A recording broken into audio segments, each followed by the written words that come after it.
Well, good day, everyone, and welcome to today's Cybersecurity Fireside Chat, where we talk about all things security. Now, my name is Steven, and joining me today is our special guest, Andy Katz, Director of IT at Komori American Corporation. Welcome, Andy. Hello, thank you for having me. So let me tell you a little bit about Andy here. Andy's tenure at Komori stretches back almost 30 years, coming to Komori as technical product manager for pre-pressed products back in 1996. And in 2006, he took on the role of IT manager to help implement a new ERP system at Komori. Sounds familiar, right? Well, first you start off on one project, next thing you know, that role expanded to encompass all of IT as a hands-on director, includes responsibility for physical and logical infrastructure, networking, cybersecurity, vendor and contract management, staffing, budgeting, you know it. And so I'm sure it was a major change, right, Andy? It was, yeah, Yeah. but So incremental. I mean, it didn't just fall on me. it just didn't give you No. the whole Luckily tomorrow. here, there actually wasn't really anything, so it was a chance for me to sort of build something, which was nice. Well, it was a chance to actually build from the ground up, right? Yeah, So right. first off, before we get into this too deep today into our conversation, can you share with the listening audience what Komori does in general and what does your office in Chicago? How do they participate in the overall organizational structure? Sure. So Komori Corporation, it's headquartered in Japan. We manufacture printing presses for commercial printers. So they're large, it's basically heavy equipment, large machines. They're several tons and 30 or 40 feet long. The manufacturing, they have 5 facilities or manufacturing factories in Japan. And in the late 70s, early 80s, I think, and Japan, actually, we just celebrated our 100th anniversary. Komori Japan did. Approximately 1,700 employees worldwide. And they have offices all over the world. And in the early 80s, they established Komori America here in Rolling Meadows. We're, I don't know, 10 miles from O'Hare, north and west of Chicago.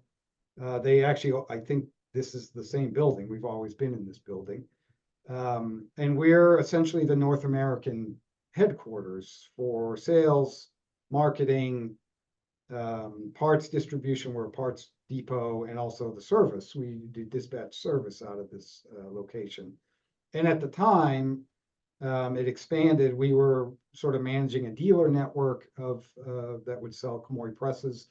We Hmm. ended up opening actual direct sales offices in multiple regions, um, and was, I mean, Komori Corporation we're, if not first or second in certain markets in printing presses worldwide. Right. Our main competitors are mainly out of Germany. But we handle Komori America handles basically North America. We've taken on South America parts sales as well. Um, and then, over the years, the market, economic decline or whatever, we've now sort of restricted down to this single office, but we still maintain our regional service guys all over. We ship parts all over North America. We actually have relationships with our sister subsidiaries in Europe and UK, so we can share parts. If I can't get them from Japan, I can get them from there. We're I think we're 70 people now. And That's in the Chicago office, right? Or no, we're actually 35 people here, and the rest are our service technicians are regionally, and then yeah, our makes salespeople are sense. regionally distributed. So, Yeah. yep, 'Cause you've got to do truck rolls and you want to have obviously your service people as right. close as possible to where. Correct. We tried to do that, although in the end, I like to say we're lean and mean, right? But Right. if we need somebody, we will send somebody with a specific set of skills wherever they need to be to help the customer. One of the things that sort of differentiates Komori, I thought, basically because of the Japanese culture and also our size, is, when you buy a Komori press, you actually become sort of a family member. And so the philosophy is we're going to take care of the customer no Right. matter what. So even if it means I've got a technician, you've got a problem in Massachusetts, but our local East Coast guys are tied up. we'll send somebody in from California. If that's what it takes to keep you going, then that's what we're going to do. And so even though we do have regional guys, they're traveling wherever they need to be, right? That's sort of our model. Yeah, because it mentions that on your website. Actually, it's just a couple of screenshots I took from your website a little earlier. And, the condo or Kando. Oh, Kondo is, yep, yeah, beyond expect. very, very critical piece to it's really the mission statement. Right. It's Yeah. kind of their culture. So I'm guessing you've been to Japan many times. Funny thing, before I came here, this actually Komori America and Japan this is in the 90s, wanted to get into more into the digital Right. side. And I worked for a company in Chelmsford, Mass, that made those kind of machines. And Komori decided to OEM that product. And I had a friend who I used to work with that had came here as sort of a service guy. And he said, hey, they're looking for a technical product manager. Why don't you come out? So I joined here. Um, and yeah, but in that last job, I had actually traveled. I think I went around the world almost twice with that company, setting Right. up dealerships and relationships all Right. over. And I had been to Japan a number of times. So it was sort of lucky that, I mean, I thought it was a good fit to come here. And then I actually met my wife here. She's Japanese. So I'd been back to visit family. Now there's actually really family. Yeah. And as we were talking a little bit before, the COVID really put a kibosh on going back. So Yeah. I haven't been back. I saw them the last time I had to go alone on a work trip, but I did get to see my family or Oh, nice. in-laws Right. back in 2020, back in there. But Awesome. yeah. Yeah. Yeah. And very awesome culture. Just Here's a little weird side story. So I went to yeah, go McGill ahead. way back in the 80s with the dark ages.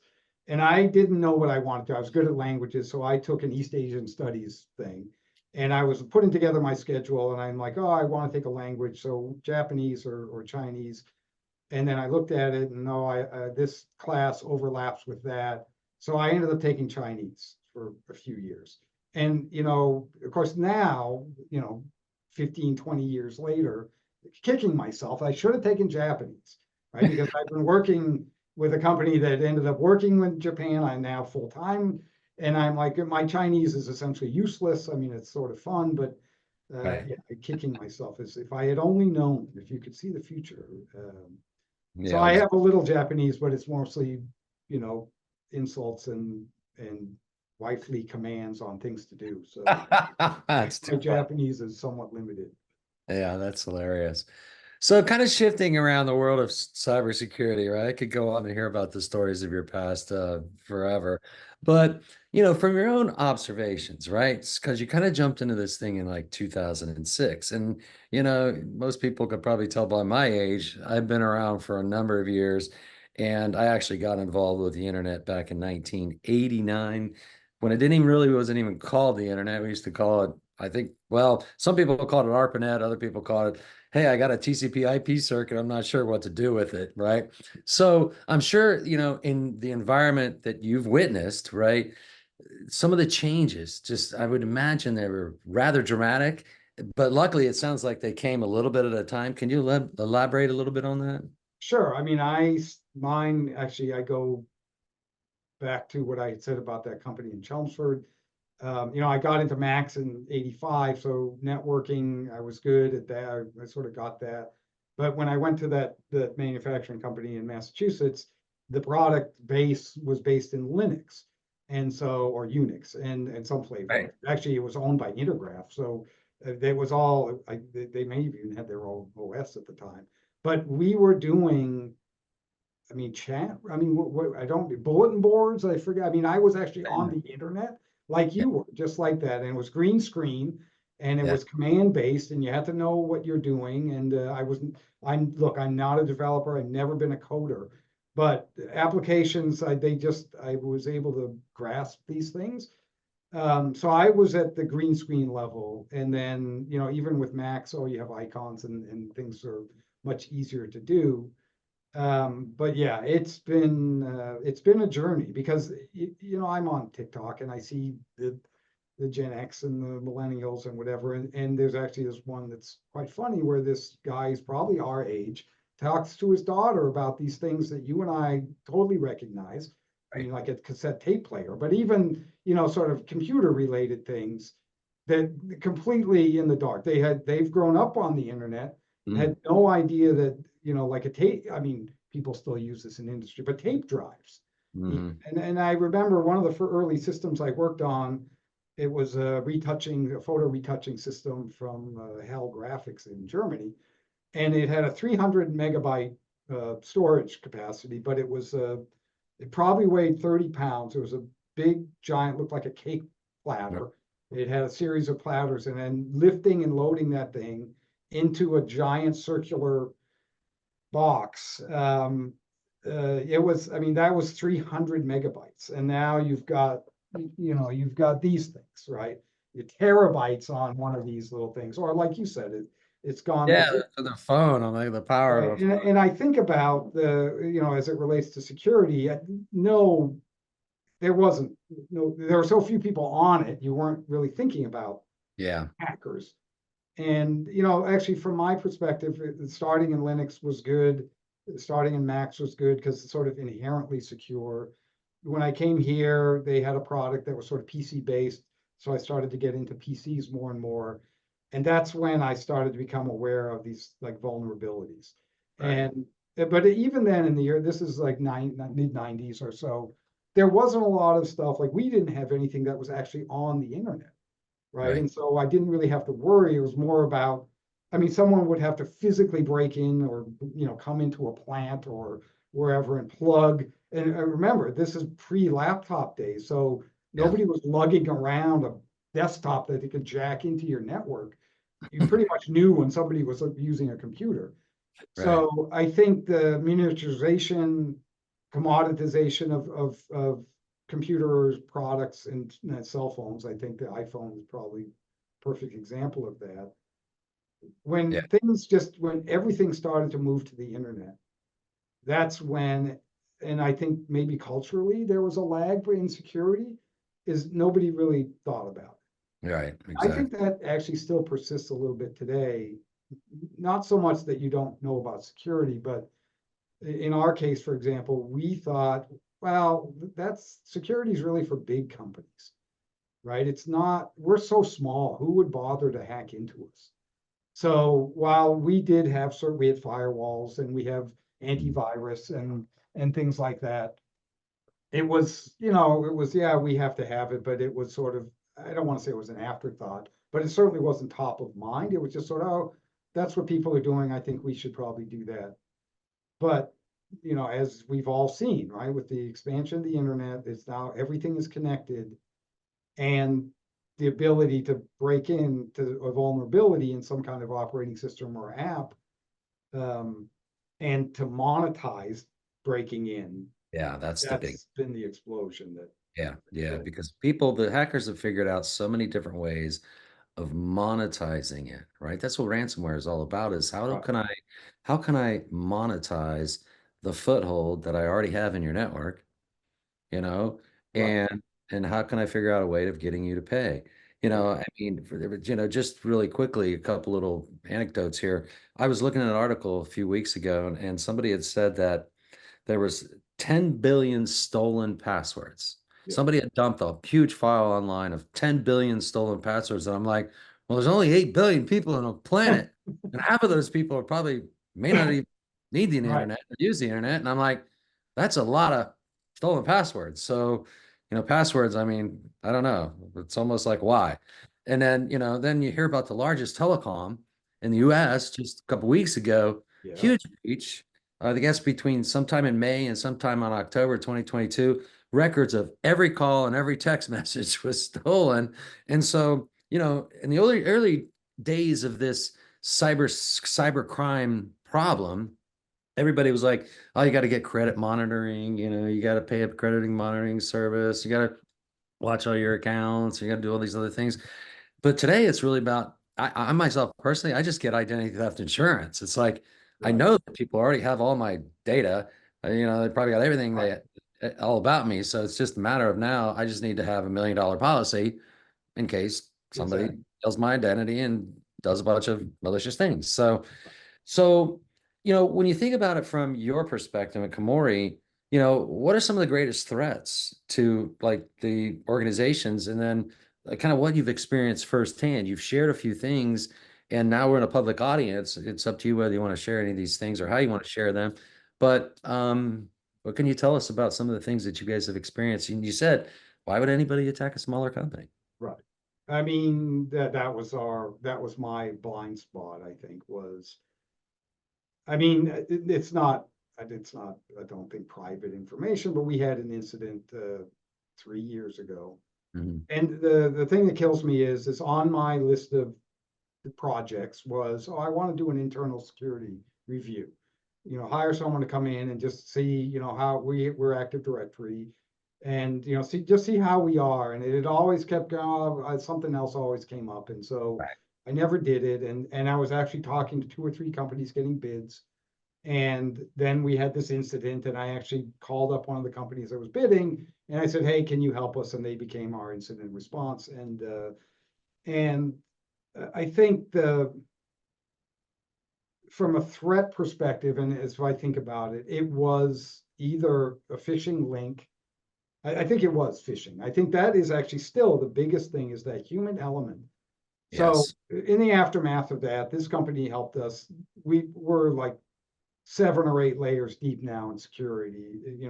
Security on top of having one thing is just not going to be enough. Oh, I got a good firewall, because we had a firewall. Right? Yeah. So I've got a password policy. Well, we had a password policy, but the I think, again, the commoditization, the monetization, there's so many tools out there for them to use. There's so many ways to get around stuff that you really need to have multiple layers in here. Right. But I think it was through a phishing. It was the human piece, that somebody was human engineered into revealing their login or their credentials for something. I think probably our VPN, if anything. Yeah. Um, and so, you know, the from there, then I can blame them for being incautious or whatever, or having a weak password or whatever. I could try to lay the blame on them, but really it comes down to me, because once they were in, it was our lack of internal security uh, protocols that allowed them to do what they were able to do. And luckily, I did actually have good backups, and I did have good thing. We were back up and running in 18 hours. It was a ransomware. We didn't pay. We were lucky. They were actually quite dumb. I think you've all read the articles. So I don't know if this is a thing now, is a lot of these hacker companies are making money selling a hacking package, right? Yeah. It's like, here, we'll put together everything you need to hack a company, and then they would sell that to somebody, or they've even got into subscriber models where you pay us a certain amount. I mean, it's crazy. But I think that's what happened with us, is when somebody bought a package, they tried it out on us, they were able to get in, but what they ended up doing, I think there were 12 computers that were turned on at the time. So, okay, that wasn't a major hit. We did lose our servers, but I had them backed up. And so I had our data back in like 15 minutes, the file data. And then it took the rest of the time for the IR team to rebuild our AD structure. And once that was in place, we were essentially back in business. You said So like 18 hours you mentioned, right? I mean, yeah, I mean, and then of course I was saying that the next 10 days were 20-hour days for me, actually building in those layers and Mhm. getting it so that, okay, we figured out how they got in, how can we prevent this from happening again? Mhm. And it was incremental. It wasn't, they obviously had done this before, and they said, this is some of the things you should do. And we looked at it, and coming out of that, we are that much stronger. Right. We have all these things, and now we actually have an incident response policy, and we have procedures. We have a disaster recovery policy and procedure, all things that were on my to-do list that always kept getting pushed out. And so just by having that, I mean, I hate to say this, especially if I'm touching wood, is to say it was probably a good thing. What happened to us. Right. The fact that the impact was so minimal, because it forced my hand into actually taking these steps and securing Komori, so that nobody's 100%, but we have so many things in place that hopefully we're now able to catch things either as they're happening or even suspicious things that allow us to say, hey, shut that down, or let's look into that, or let's see what that is. But to get back to your original point, in my mind, the biggest thing is still phishing. Yeah. Is someone clicking a link that Mhm. drops something on their computer, it's 0 day, and so whatever antivirus or anti-malware that you have, it doesn't catch it. Right. Or they're now the latest thing is using a known working process that wouldn't be stopped, right? Because it's a Right. Windows normal thing, but it drops some kind of malware or drops something and they're off to the races. Yeah, I mean, So phishing is the new CVE, right? Instead of a vulnerability, credentials, right? I got the right, credentials, and now once I have credentials, I got, at least a way in, right, right? And then from there, they normally pivot, they move laterally, right, they do some SAM dumps, they do some LSAS dumps, they get more credentials, they get elevated privileges. Next thing you know, we got the data, and you get a notification, right? right, Hey, we're going to ransomware you. And today what they're doing is first they'll tell you we're in, and they'll prove to you here's samples of the data that we have access to. right, So if you don't pay, if you do pay, maybe we'll go away. But right, if you don't pay, we're going to shut down critical aspects of your network. We're going to shut right, down internet access. We're going to shut down your router infrastructure. We're going to shut down your switching infrastructure. We're going to shut down whatever, right? right. Your authentication, identity and access management. Or, we're going to shut all that down. And so how did you come across Node Zero, right? And what were your because you had mentioned before that you were looking at some third parties, do some assessments. What made you think about, hey, is our product out there? How did you come across Node Zero, and what was your initial observations? So the partner that I ended up picking for the incident response, and then they became our sort of, they didn't sort of, they are our MSSP, right? Managed Security Service Provider. So they put in a number of layers like MFA, Duo on critical things, redoing our internal password policy. I got rid of the firewall, went to a SASE model with Cato. But they also are doing, I put in a dark trace appliance, which actually is monitoring behavior. And so any kind of out of normal behavior immediately gets flagged and can quarantine. But and we put in a bunch of email protections and phishing protections and things like that. But it to me, and when I'm like, this is great, but what if somebody got in? So I asked them to actually do a red team, blue team, or a red team, whatever. We had a guy, we gave him a box, we let him in, and he just poked around for 7 days, and he came back with, look at what we found. If I had gotten in, say I'd gotten past all your great defenses, this is Right, what I could still do. So I'm like, that was great, but it was like 10 grand, right? Which look, well worth the money. Super, because we put in a bunch of remediations based right, on. But looking at that from a value proposition, doing that every quarter, while valuable, gets expensive. And so I actually talked to my MSSP and I said, you know, I think they came to me and said, there's an automated way to do that. I mean, you can there. Look, we're happy to send a guy over, or have you pay for that engagement. right. But if you want something that you can run at will, on command or on demand, what would you think of that? And so I did. That's what got me to Horizon and proof of concept. Mhm. And yeah, that's what got me started down the So road. that's how you learned about Node Yeah, Zero. they brought us. I was like, I need to do this internal assessment, and I need to do it periodically. The more Right, often you can do it, the better. But right. I can't afford to do. I was thinking every half year, I could probably get that into the budget. But they were like, well, after I talked to you guys, it was like you can do this every day if you wanted, right? I mean, it was that. Yeah, yeah. I think the breadth of it, and it was basically everything that guy did essentially while he spent his time here.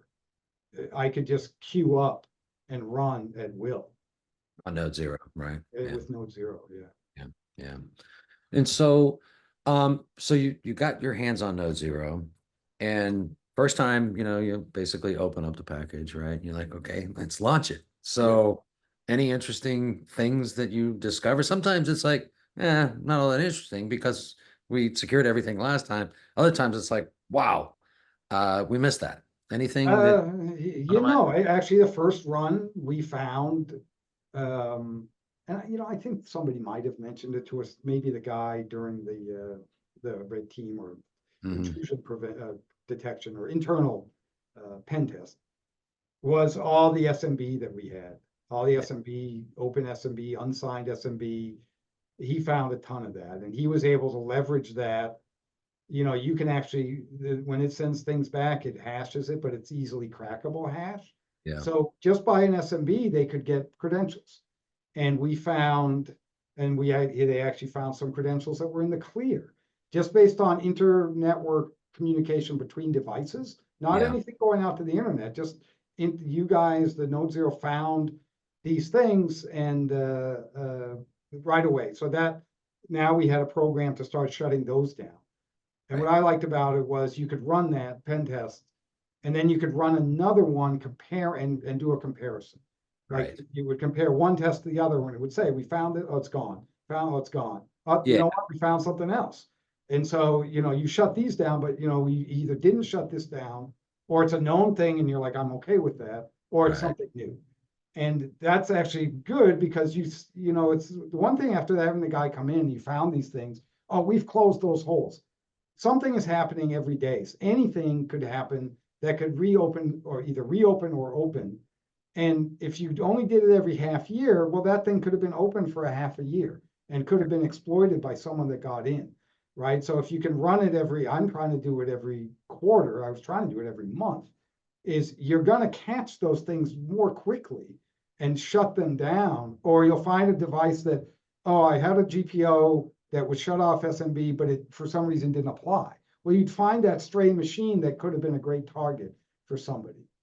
And if nothing else, if it finds nothing, and I've yet to have it find nothing, I've had it found, the things it's found are known things that I'm not worried about, that are they're low risk and there's whatever. Right. It's never found that you want it to find nothing, right? I mean, it's a validation that your security is in place, Yeah, whereas not knowing is just not an option, right? right. So that's been huge. And then the fact that it's cloud-based means you guys are adding tools. There's always something new. Is, oh, we have a new password spray checker. We have a new FQDN looker. You're adding the things as the hackers are improving. You guys are improving. Fine, we'll take on that tool and try it against your system too. In case Yeah. they got in, that's what they're going to use. We're going to test it too and see how vulnerable you are to it. So super, super helpful. Yeah, because with our rapid response service that we sort of like officially launched a few months back, and although we've been doing it for quite some time, is really tracking the sysakevs, right? The known exploited vulnerabilities that are being added to the sysakev, and they're being exploited widely, within hours, days, after the fact that it gets on sysakevs. Actually, sometimes even before, we actually have a check or we have exploit that's, attack content that you can launch that says, hey, am I vulnerable to any of these things? Am I at risk to any of these things? Perfect story. Japan, they heard about something on the internet. They emailed us, said, hey, do you have any? I think it was the Java stuff. I used Node Zero to go find out if we were vulnerable, right? Mhm. I mean, it's perfect. Otherwise, I would have had to try to, I mean, we use PDQ here. I would have tried to, yeah, exactly. Enumerate every machine to see where it was vulnerable. I just ran this and said, and you had a thing for it. So you could tell us if there were any open vulnerabilities, and we Mhm. could either shut it down or just say no. It was Yeah. all good. So no, that's absolutely a benefit. So, what would be your recommendation? Organizations just like you, either larger or smaller. I mean, what would you be your recommendations in the context of Node Zero? I don't know why you're not getting it. I mean, right? I mean, it seems crazy, but for the dollar amount, what you're getting out of it. I mean, if you could hire a security person at exorbitant rates and plus benefits, or you could pay an outsider to come in periodically.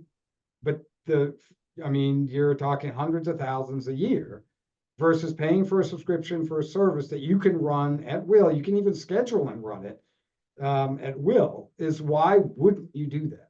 I mean, to me, it's sort of you have all these things in place security wise, but you actually have no idea if they're working until you try to breach or until you're breached, right? So if you are breached, then it's like, oh crap, I didn't realize.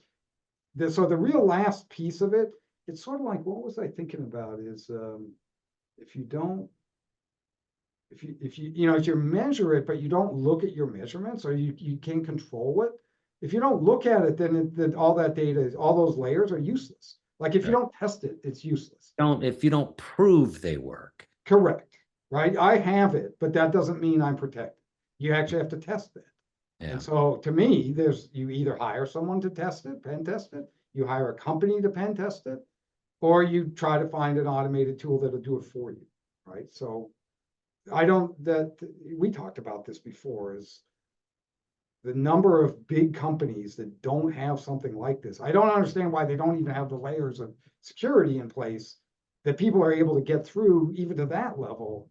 I don't understand, but I don't know. I guess you have to be burned before you start putting stuff in. I don't know.